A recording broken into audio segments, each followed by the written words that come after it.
जोहार सनम को तिहिन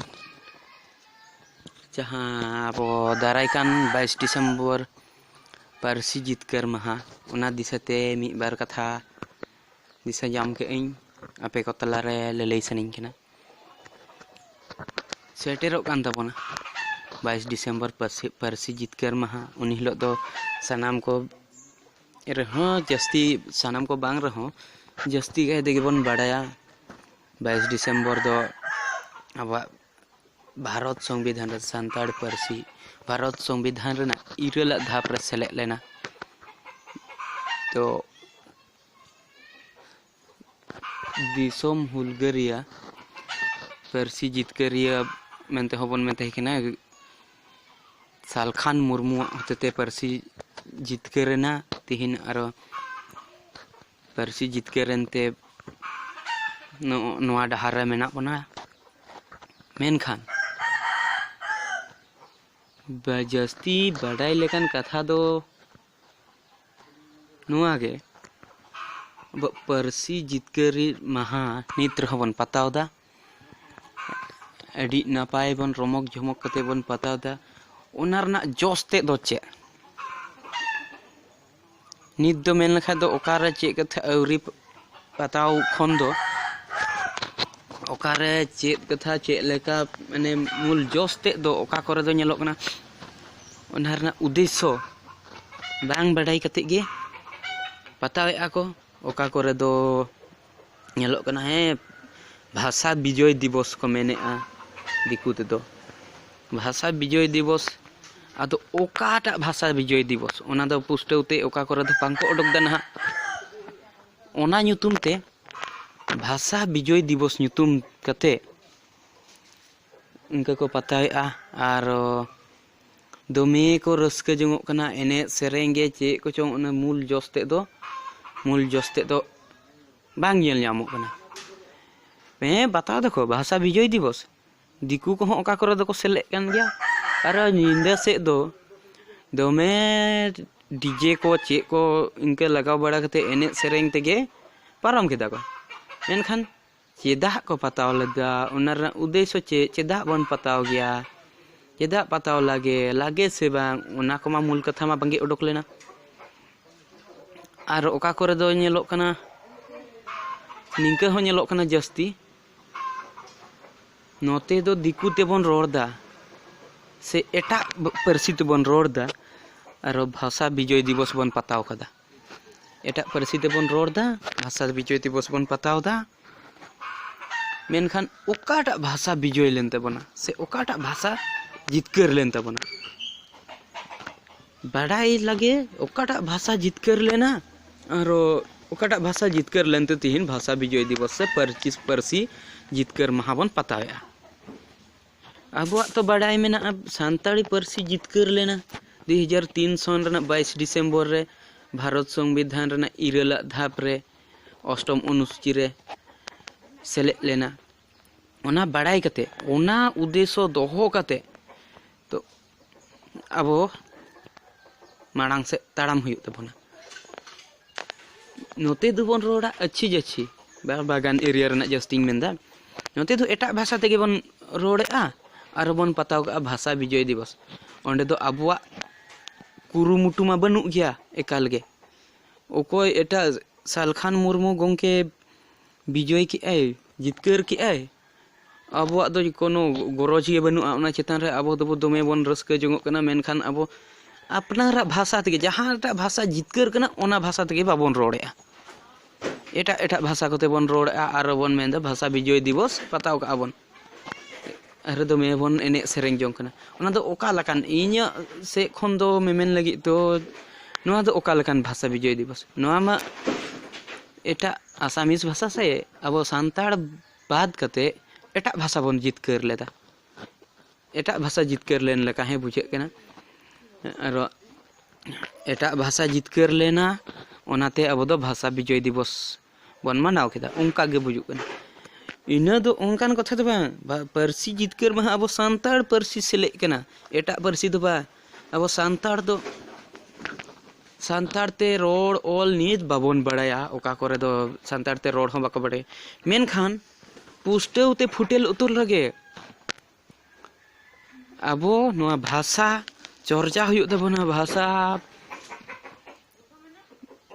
अकिल हुयुग तबोना बाबन बड़े भाषा अकिल हुयुग तबोना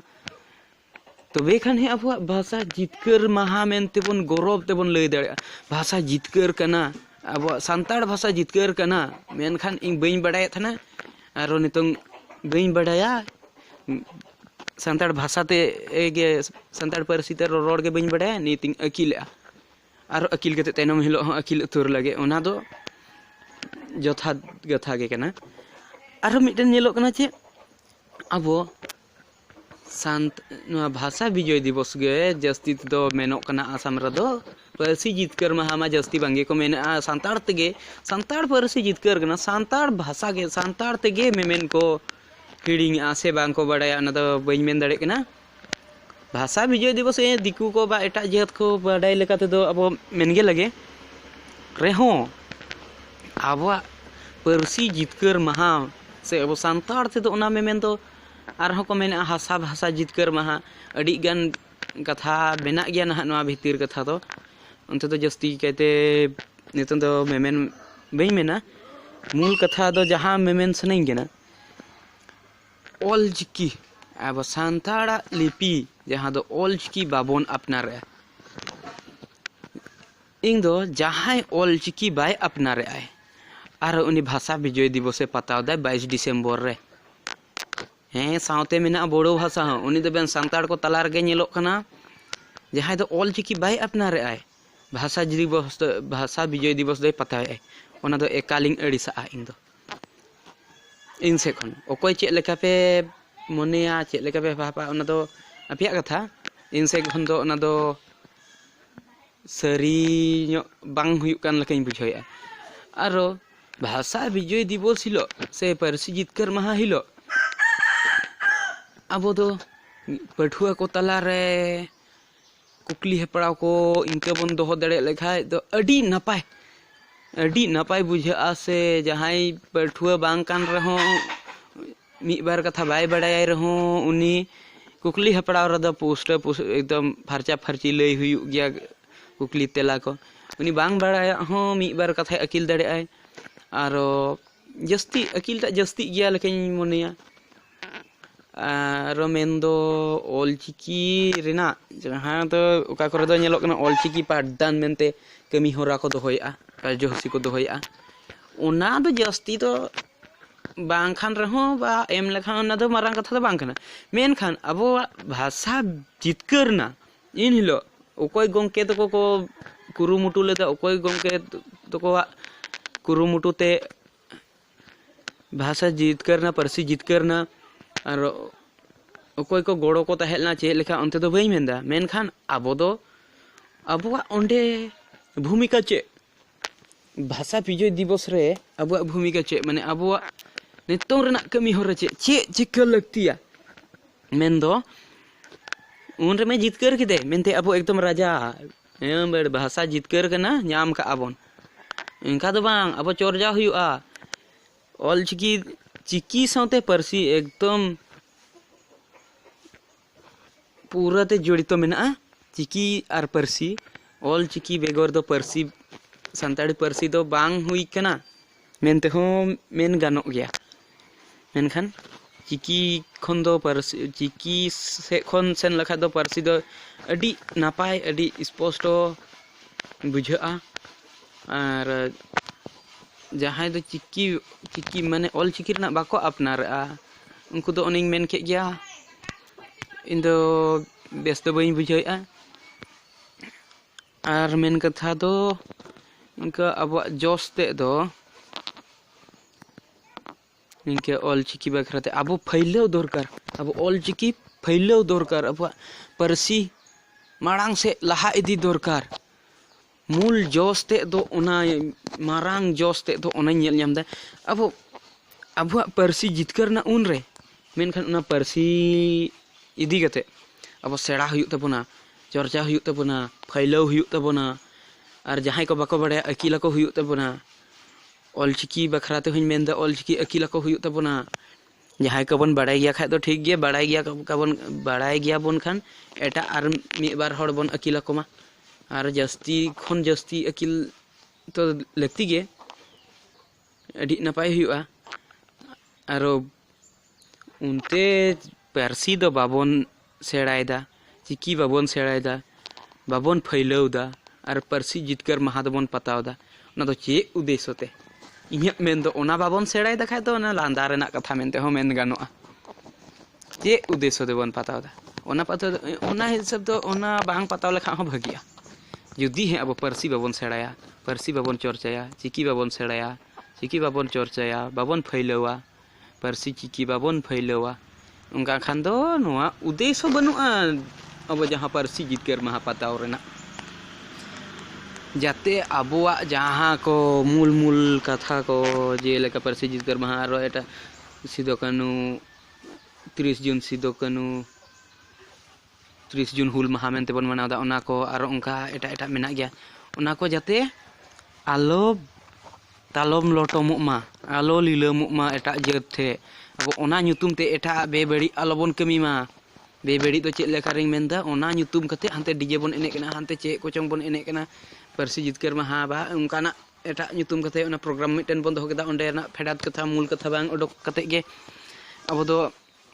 दमे बन रस्का बड़ा केदा मेनखान ओना चेदा बन पताव दा चेदा को पताव गया बांग ओना रना गुड़ी कथा दा बनुआ अब डठी ते लय सनैया मुचे रे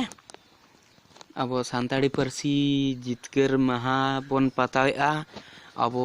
पताव दो लगी गे बांग मेनते तो बांग मेनखान अब सानताड़ी पारसी फैलाव दरकार बांग को बड़ा उनको के अकिल दरकार अकिल को लगे और बढ़ती खय बढ़ती जिना बन दाड़ेआ गोटा बन फैलाव मा अब सानताड़ भाषा और जतो बन जुमिदो मा अब और नोआ पारसी ते गे जितकर कना नित मा आसाम रे मा तो ओने ओलोग पढ़ा मा तो इनका सरकार बंगे एम कदे सानताड़ी पारसी ते